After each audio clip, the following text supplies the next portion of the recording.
बिस्मिल्लाहिर्रहमानिर्रहीम, अस्सलाम वालेकुम। मैं हूं ज़ैनुल आबदीन। आप देख रहे हैं प्रोग्राम सच बात नुसरत मिर्ज़ा साहब के साथ। आज के मौज़ूआत आपने देख लिए। मिर्ज़ा साहब अस्सलाम वालेकुम। वालेकुम अस्सलाम और अस्सलाम वालेकुम नाज़रीन कराम। ये जो पाकिस्तान के में जो आजकल सबसे ज़्यादा तवज्जो देनी शुरू की है वो नेवी के जहाज़ों पर दी है। ये हम मुसलमानों की जो सल्तनत उस्मानिया थी उसका जो भी हर सुल्तान था वो ये काम करता था कि एक मस्जिद बनाता था और एक जहाज़ बनाता था। तो उस तरह से वो एक सुपर पावर बन गया था उस ज़माने में। 1914 में 3 सुपर ताकतें थीं।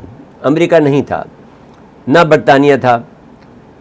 वो ताकतें, बरतानिया तो चलो ठीक है मान लेते हैं, लेकिन दूसरी जो थी वो ऑस्ट्रो हंगेरियन एम्पायर थी, एक सल्तनत उस्मानिया थी और एक बरतानिया थी। ये 3 एम्पायर थी उस वक्त के ज़माने की। तो उन्होंने अमेरिकनों ने इन्होंने बरतानिया ने वो हंगरो एम्पायर को तोड़ी और ये इसको तोड़ी, इसको सल्तनत उस्मानिया को तोड़ी।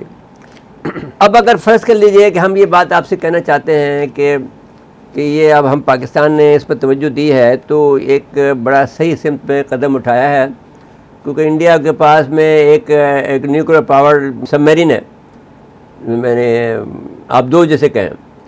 तो वो सबमरीन के अलावा उनके पास हमारे पास बरतरी हासिल नहीं है।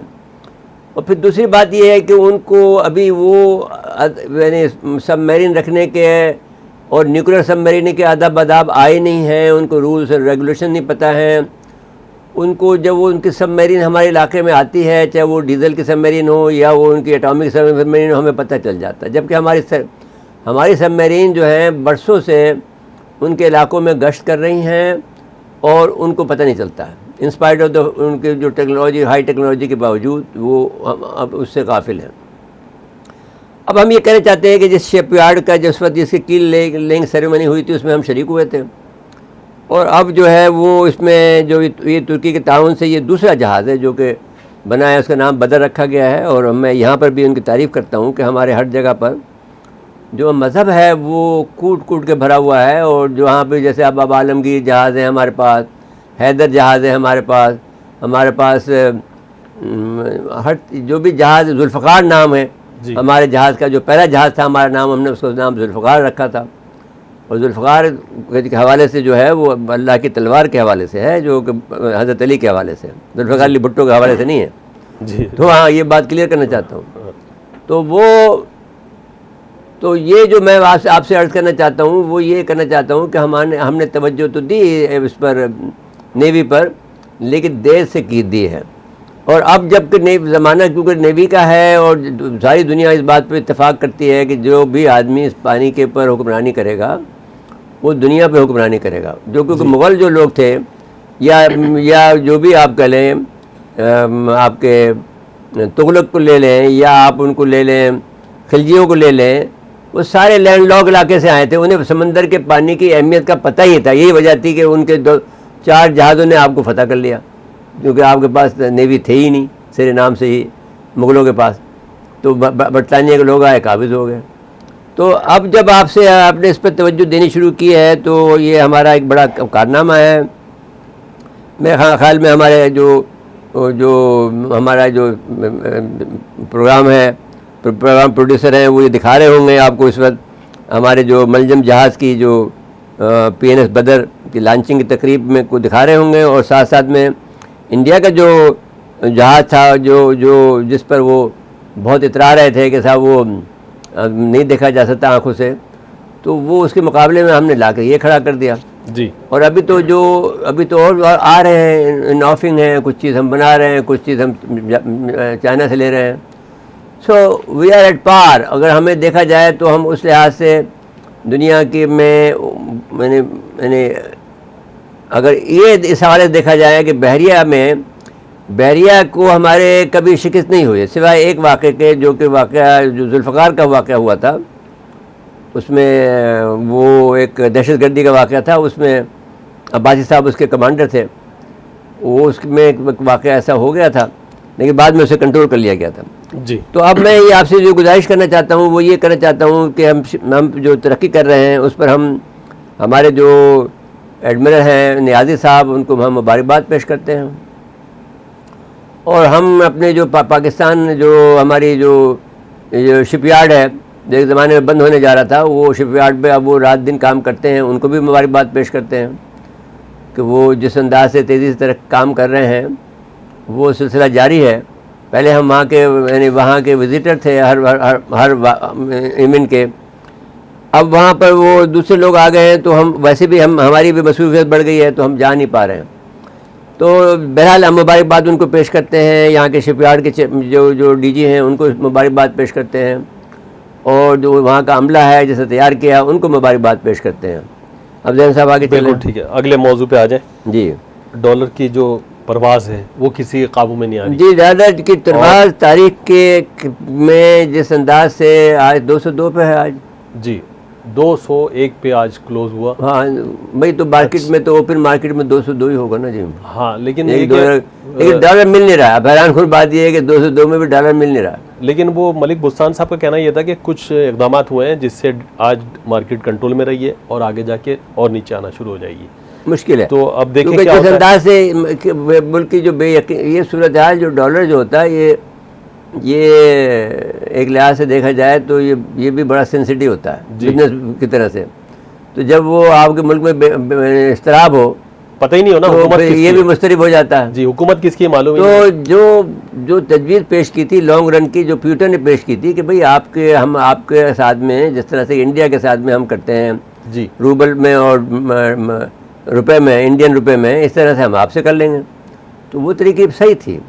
तो वो अभी तो आपको फ़ायदा नहीं मिलता, अभी तो डॉलर आपको और हिट करता, लेकिन वो तरकीब सही थी कि हमारी करेंसी सारे तान जितने भी हैं जी, तुर्कमानिस्तान, उज़्बेकिस्तान, कज़ाकिस्तान, सारे ताजिकिस्तान, सब में हमारी करेंसी चल रही होती। जी, तो वो गलती कर ली है। अब हमारा तो अगर मौजूद हो तो हम पूछ ले बोस्तान साहब से। ब्रेक का वक्त हुआ है, ब्रेक के बाद आते हैं तो फिर उनसे बात कर लेते हैं। जी नाज़रीन, मुख्तसर वक्फा है, वक्फे के बाद आते हैं। फिर प्रोग्राम में खुश आमदीद कहते हैं। जी, मेरे साहब मलिक बुस्तान साहब, सदर फॉरेक्स एसोसिएशन ऑफ पाकिस्तान, हमारे साथ टेलीफोन लाइन पर मौजूद हैं। जी बुस्तान अली साहब, अस्सलाम वालेकुम। जी, क्या हाल है मिर्जा साहब? ठीक ठाक हैं? अल्लाह शुक्र। आप फरमाएं, आपके क्या हाल है, कैसे मिजाज हैं? बड़ा अल्लाह करो नबी पाक सदके। भाई ये देखो, तुम्हारी जहाँ तुम्हारी वो बादशाहत है वही तो काबू में आपकी नहीं आ रही है। बादशाही सारी अल्लाह की, हम तो उसके बस अखीर से बंदे हैं। नहीं बंदे, आपको अल्लाह के हुक्म से आपको उसकी उन्होंने खिलाफत दे रखी है ना। हाँ, बस उन्हीं के करम से सारा करम है। बहरहाल मैंने डॉलर को रोकने के लिए हुकूमत को 8-10 तजावीज़ दी थी, और जिसमें से आधी तजावीज़ आज सुना है कि उन्होंने 2 माह, वो भी 2 माह के लिए लग्जरी आइटम पे जो 500 मिलियन के इक्वलेंट है उन पे पाबंदी आयद की है। तो हमने उन्हें आइडेंटिफाई किया था कम से कम $1 बिलियन पर मंथ जो चीज़ें जो कि गैर ज़रूरी हैं इस वक्त मौजूदा हालात को देखते हुए, तो उन पर आप पाबंदी लगाएं। और ये बात अपन जो है 3 साल से कर रहे हैं, 4 साल से, बल्कि 3.5 साल कर रहे हैं, लेकिन हमने उन्हें वो मानता नहीं था बात, कोई बात हमारी। शहबाज शरीफ साहब से मेरी जूम मीटिंग हुई थी, फिर मैंने उनसे बाद में तजावीज़ के दौरान हमने बताया कि हम इस वक्त हमारा जो एक्सपोर्ट है वो $3 अरब है, वर्कर वीनेस भी $3 अरब है, ये $6 अरब हमारे पास आ रहे हैं, और $6 अरब की हमारी इम्पोर्ट है। तो हम नहरों में आ गए, अल्लाह का शुक्र है। और एक साल हम अगर इम्पोर्ट बिल $1 अरब कम करें तो $12 अरब हमारे बच जाते हैं, जो कि अगले साल हमने $12 अरब ही पे करने हैं। तो बड़ी बात है। अगर IMF या सऊदीया चाइना में लोन नहीं भी देता तो हम अपने वसाइल से ये लोन देने की भाई आप जानते हैं, बोस्तान अली साहब मुझसे ज़्यादा जानते हैं, कितने बरसों से आप इस बिज़नेस में हैं। आपको पता है कि किस आदमी के पास कितने डॉलर अभी भी यहाँ घर में मौजूद है? ये मैंने बताया उनको, इस वक्त $4 से $5 अरब लोगों के लॉकरों में, घरों में पड़े हैं, और उन्हें हम प्लेटफार्म फराहम नहीं करे, क्योंकि 2005 से पहले इकनॉमिक रिफॉर्म एक्ट के तहत बगैर रसीद के खरीदो फरोख्त होती थी फ्री मार्केट में, और लोग बैंकों में जमा करा सकते थे, हुकूमत की तरफ से इजाज़त थी, बाहर भी ले जा सकते थे। और उस वक्त लोगों ने बड़े थे, हम $11 बिलियन बैंकों में जमा कराए थे, आपको याद है, फिर एटमी धमाका हुआ और वो फ्रीज हो गए। मेरे भी $2,000 बैंक में अभी भी पड़े हुए हैं 1983 से। घरों में बहुत पड़े हैं, घरों में जो पड़े हैं तो उनको हमें प्लेटफार्म फराहम करना है, क्योंकि जो कहते हैं वो ये कहते हैं कि $15,000 और या से ऊपर कोई अगर सेल करने आते हैं तो फिर आप उसकी आईडी लें, उससे पहले लेने की जरूरत नहीं, KYC करें। तो हमारी हुकूमत ने $1 पे भी आईडी की शर्त रख दी है, जिसकी वजह से लोग जो है आईडी देना नहीं चाहते, क्योंकि FBR और ये उन्हें तंग करती है। तो वो चाहते हैं कि बगैर आईडी के हमारे से अगर परचेज कर लिए जाए, बड़ी तादाद में लोग देने को तैयार है, क्योंकि उन्हें बड़ा अच्छा मुनाफा है इस वक्त। वो सब अच्छा, तो इस वक्त जो अगर वो इस वक्त आप ये आईडी हटा दे तो वो पैसे आपको खा रहे 5-6 अरब रुपए आ जाएंगे। तो यहाँ 3 से 4 अरब डॉलर बड़े आसानी से आ सकते हैं, क्योंकि लोगों को प्लेटफॉर्म नहीं हुकूमत दे रही इनकैश कराने का, क्योंकि आईडी से लोग डरते हैं, FBR FIA वाले ने बुला लेते हैं, फिर उनको यार ये तो ये बड़ा निज़ाम है कि ये तो किसी को ये FBR तो किसी को चलने देता ही नहीं है, सबको डरा के रखता है। ये क्या मसला क्या है ये FBR का? भाई मेरे समझ में नहीं आता। हमारा इदारा है कि हमारा मुल्क दुश्मन इदारा है? ये क्या इदारा है ये? बस ये जो लोग टैक्स पे रहे हैं उन्हीं को निचोड़ते रहते हैं। हालांकि 70%। हाँ, यही बात है। आप याद करें, खालिद इसाक साहब जो एडवोकेट थे, वो इनको 84 लाख रुपए उस ज़माने में, मैं आपको बात कर रहा हूँ 1989 की, 1991 की, 1992 की। जी। तो 84 लाख रुपए आप समझ रहे हैं उस वक्त क्या था? हाँ, ज़ाहिर 84 लाख $100, 100 डॉलर का रेट था, कोई 15 रुपए था मेरे ख्याल में, 15 रुपए था जो मेरी याद पड़ता। जी 11 रुपए या 15 रुपए, क्योंकि आपसे मैंने अपने खुलवाता था मैं। तो $4 लाख है, $4 लाख को आप 2 करोड़ से ज़रूर 8 करोड़ पे हो। अच्छा, अब आप मुझे ये बताइए जी कि वो बेचारा गरीब अपनी ईमानदारी से जो उनकी इनकम होती थी 84 लाख रुपए सालाना अपना टैक्स दे देता था, उसके बावजूद भी वो कहते थे इनकम टैक्स वाले साहब थोड़ा सा और बढ़ा दें। उसने कहा भाई मैं ईमानदारी करूं तब भी तुम मुझे बेईमान समझते हो, तो फिर मैं क्या करूं? अब मैं बेईमानी करूं? ये बात वो खुलेआम हमारी मीटिंग में कहा करते थे खालिद साहब जी। और वो आपकी बात सही है, क्योंकि ये तो है ना, कानून है। अगर आप टैक्स पे रहे हैं तो हर साल आपको बढ़ा के पेश करने हैं, अगर नुकसान है तभी बढ़ा के लोग पेश करते हैं। चलो भाई इनकी फाइल खोल भाई क्यों करे? जब एक आदमी आपको उस जमाने का 84 लाख रुपए देना कोई मामूली बात थी? 1 करोड़ रुपए आगे बात है। ये हमारे कानून है जो कि इस वक्त उनको रिव्यू करने की जरूरत है। मैंने तो पीछे कहा भी था कि जो इस वक्त जितने भी कानून है उसमें कारोबारी हजरात को शामिल करके उनको तरमीम की जाए। और देखो भाई, एक बात सुनो और भी बात सुनो भाई। देखो भाई मलिक बुस्तान साहब, जब आप कारोबारी की बात करते हैं तो भाई हमें भी शामिल करना चाहिए, ताकि हम भी कोई अपनी राय दे सकें।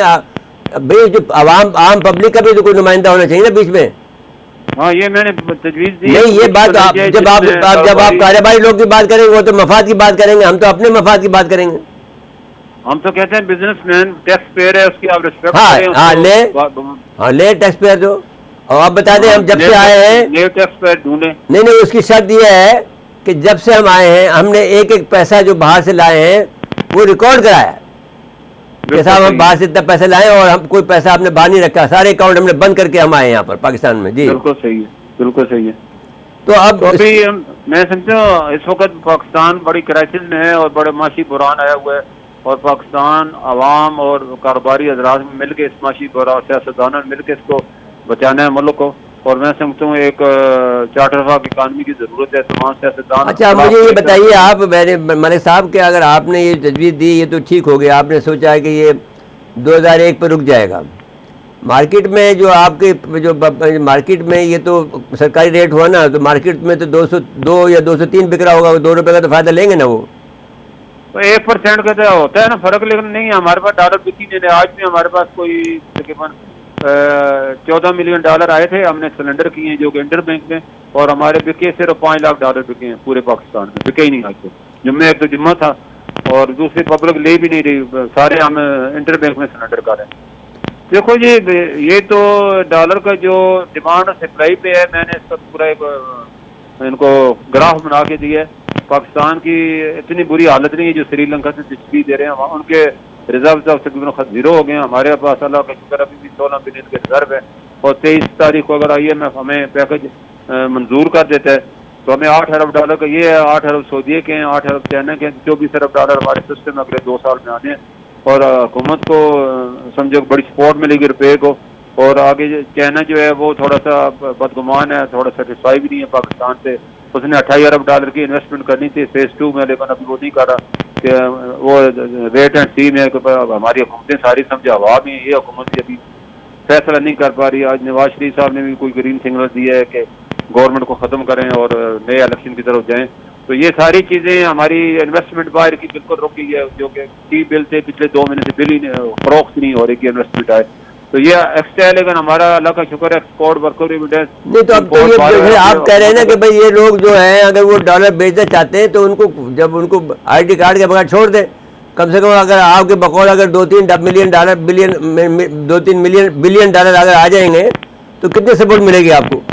बहुत। देखो ये हम लोगों ने कानून के मुताबिक खरीदारी की हुई है और कानून बदली की है, तो उन लोगों को मौका देना चाहिए कि वो अपने सिलेंडर कर सकें। हाँ, अपना फायदा ले लें। हमें मौका ही नहीं देंगे तो फिर क्या करेंगे? वेट एंड सी में आएंगे या ब्लैक मार्केट में जाकर देंगे, जो कि मुल्क के काम नहीं आएगा। हाँ, तो फिर वो क्या फायदा होगा? ब्लैक मार्केट में जाके दिया तो क्या फायदा हुआ फिर? हाँ, मुल्क के काम से नहीं आए। तो ये मैंने तजवीज़ दी है, लेकिन अब हुकूमत का देखो, जैसे नवाज शरीफ साहब ने कहा है कि हमें हुकूमत को खत्म करनी चाहिए। भाई बात ये है कि देखो, मैं शहबाज को भी जानता हूँ, नवाज को भी जानता हूँ। बात ये कहने की शहबाज शरीफ में वो जो एडमिनिस्ट्रेटर जो बात आप कहते हैं वो इस हद तक तो सही है कि वो कान में ओढ़ सकता है, लेकिन उसको बहुत सी बातें आती नहीं हैं। जैसे इमरान खान तो खैर बहुत ही बिल्कुल बुद्धू था, इसको इस मामले में हुक्मरानी बिल्कुल नहीं आती थी, लेकिन शहबाज शरीफ को भी नहीं आती है। तो ये अपना मिर्जा साहब, आप खुद भी एडवाइजर हैं माशाल्लाह। जो बातें होती हैं, जो पॉलिसी बैरोक्रेट बनाता है, जितने भी मिनिस्टर होते हैं वो बहुत कम। मेरे भाई मैं बताता हूँ आपको, जब आदमी इसके पास कितने साल का 30 साल का तजर्बा है हुक्मरानी का, शहबाज के पास। अच्छा, मैं पास तो मेरे तो 1 साल का भी तजर्बा नहीं था जब मैंने सेक्रेटरी को घर बैठा दिया और कहा कि भाई लिखना भी आता है, हमें पढ़ना भी आता है, हम PC1 भी हम बना सकते हैं, हम समरी भी लिख सकते हैं। हम जाकर खुद नवाज शरीफ से डायरेक्ट ले लेते थे। तो मैं ये बात आपसे कह रहा हूँ कि ये जो काम करना होता है, जो आदमी को काम आता है वो फिर परवाह नहीं करता। उसमें 2-4 आदमी लिखने वाले चाहिए ना आपको, बस। बाकी आप समरी बना के ले आओ, बना लो। जो है ना, मुश्किल घड़ी है, मुश्किल फैसले हैं आपने करने हैं। और अगर ये इलेक्शन की तरफ जाते हैं तो ज़ाहिर है ये मुश्किल फैसले नहीं करेंगे। नहीं केयर टेकर हुकूमत का आएगी, जैसे शेख हसीन साहब ने कहा है कि निगरान प्राइम मिनिस्टर के लिए इंटरव्यू शुरू हो गया और अगला हफ्ता हफीज शेख आया, उसको देखो कितना प्रोटोकॉल दिया गया। अब इनको मेरे समझ में नहीं आता। मुझे मैं देखिए, इंडिया में ये है कि धोती वाले तक को भी वो वजीर खजाना बना देते हैं। बहरहाल जो भी आप हमारे यहाँ सलवार पहनने वाले को किसी को बना के दो ना, कि जिसको भाई आप ही को बना दें। मैं एक बात कह रहा हूँ, आप इनसे अच्छे वजीर खजाना बनेंगे, इस लिहाज से कि भाई आपको दर्द है, गम है, तकलीफ है कि भाई मैं पाकिस्तानी हूँ, मुझे बचाना है। तो 2 बातें भी आएंगी तो आप सोच समझ करेंगे कि भाई ये काम कर। ये तो सोचते हैं अपने बाहर की। अब हफीज शेख क्या करेगा इसमें, मुझे बताइए ना। हुकूमत का जो एजेंडा वो ये है कि ऐसे लोग हम लाएं जिनको IMF एक्सेप्ट करे और जिनकी बात में वजन हो। वो इसी तरह हो रहा है। भाई उसका हाल यही है कि आप जिसको अंग्रेजी नहीं आती उसी को बिठाओ, ताकि वो सीखे। और वो बेचारा वो भाई ये बहुत सी तरकीब है। अब आपको क्या करे, आप जैसा आदमी समझा रहा तो भी समझ में इनके नहीं आ रही है। सारी उम्र जिसने जो मुस्लिम लीग का साथ दिया हो वो उसकी बातें ये लोग नहीं मानते, तो आप किसी के क्या मानेंगे? देखो, जो मुझे फील हो रहा है कि ये हुकूमत मुश्किल फैसले नहीं करेगी। जब इलेक्शन की तरफ जाएंगे तो ये इलेक्शन में तो मुश्किल फैसले वालों को जगह नहीं है ना। जैसे पेट्रोल पे इस वक्त, डीजल पे जो है 80 रुपए की सब्सिडी दी जा रही है, पेट्रोल पे 50 रुपए की सब्सिडी दी जा रही है।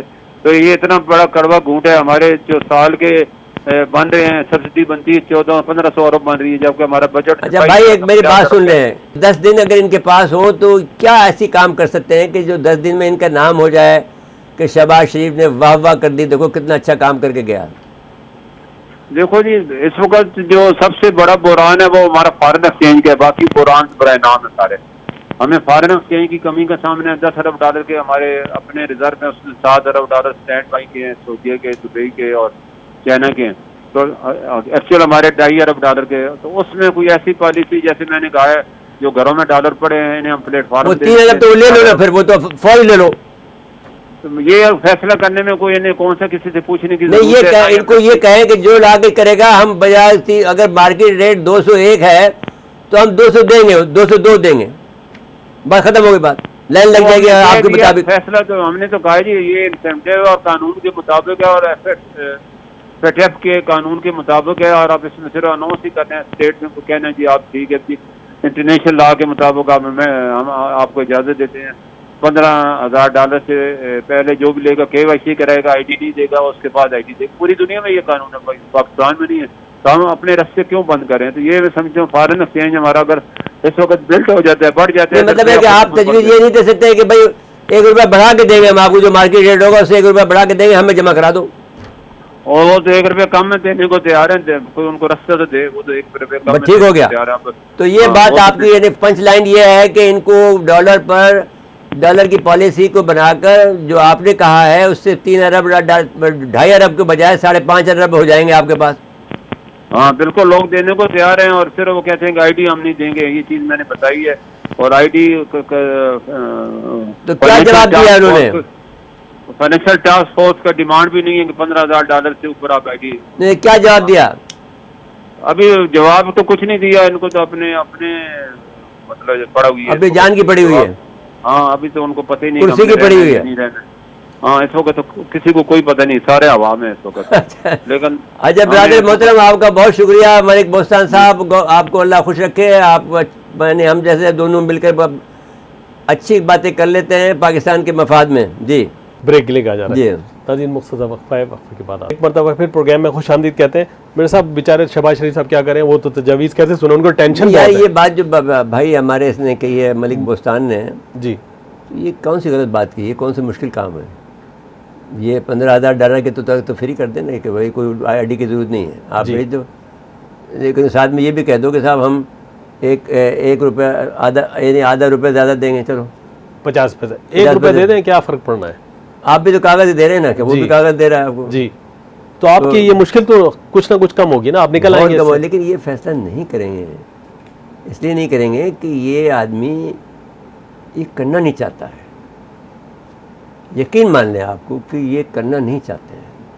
तो फिर काहे के लिए आए हुकूमत उनका में? मसला ये होता है कि अगर हमने इसको बेल आउट कर दिया तो फिर फ़ौज आ जाएगी। जी तो हमें मुश्किल में रखना है ताकि फ़ौज ना आए, सिंपल एज दैट। वो ये कहते हैं, इनकी फ़लसफ़ा ये है सियासतदानों का कि फ़ौज हमेशा बालाई खाने आती है, क्रीम खाने आती है। तो वो माशरा लगा देंगे और हमें हटा देंगे।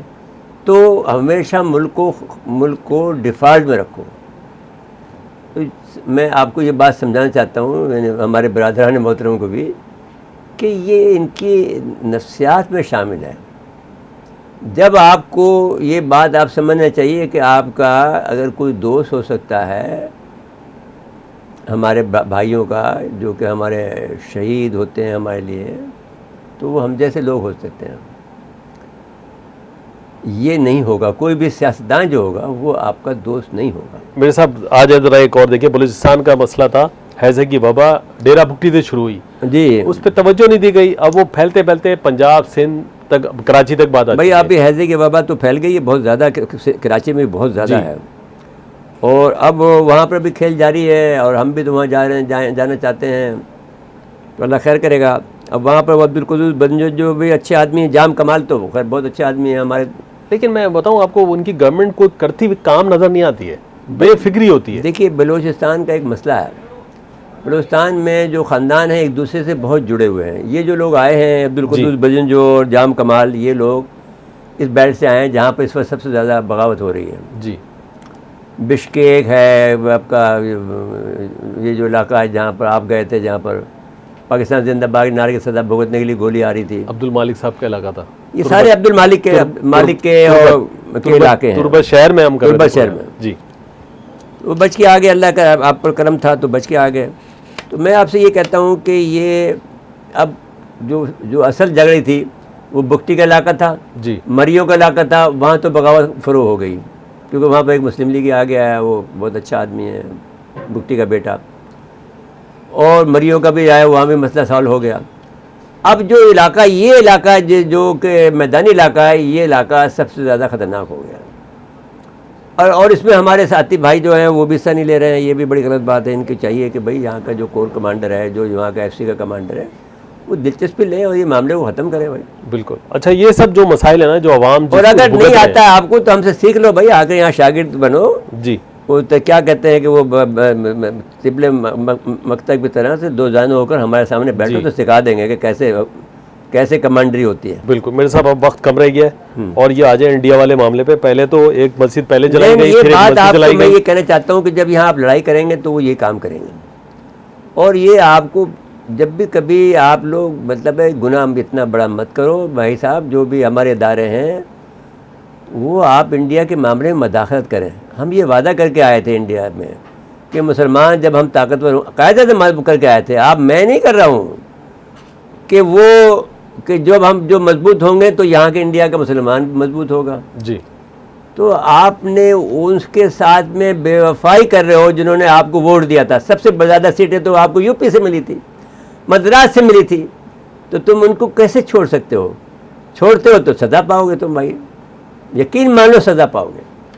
मैंने ये बात आपसे बार बार कह रहा हूँ कि ये बातें अब ये छोड़ दें, FATF वगैरह सब ये गए गुजरे ज़माने की बातें हैं। अब ये तो जंग का ज़माना आ गया। आप अपना काम करो, वो बातें वो करो कि जो जंगी तरीके से होती है, जी, और इसको इंडिया को सीधा कर दें, इनकी गर्दन मरोड़ दें। आज अजीब बात है, वो आज गौड़ा जो है वो हमारे चीफ की तारीफ़ें कर रहा था, तो मैंने कहा भाई बात ये है कि मैंने चलो ये है कि जो दुश्मन भी बोला उनकी सलाहियत पर तो खुशी की बात है। चलो बिल्कुल ठीक है। तो मेजर गौड़े की बात कर रहा हूँ, जो इंडिया का है, जो हमारे खिलाफ सबसे ज़्यादा है। कभी कभी कलेक्शन से हमला करवाता है, कभी वो यहाँ पर कहता है कि साहब तुम्हारे फौजी जो है वहाँ जाके, अभी बाजवा पे मजाक कर रहा था ना कि वो कहाँ चला गया, वो तो वहाँ पर रेस्टोरेंट चला रहा है। बहुत ख़त्म हुआ मेरे साहब आज का। जी नाज़रीन, आज के लिए इतना ही। आइंदा प्रोग्राम तक के लिए इजाज़त चाहते हैं। अल्लाह।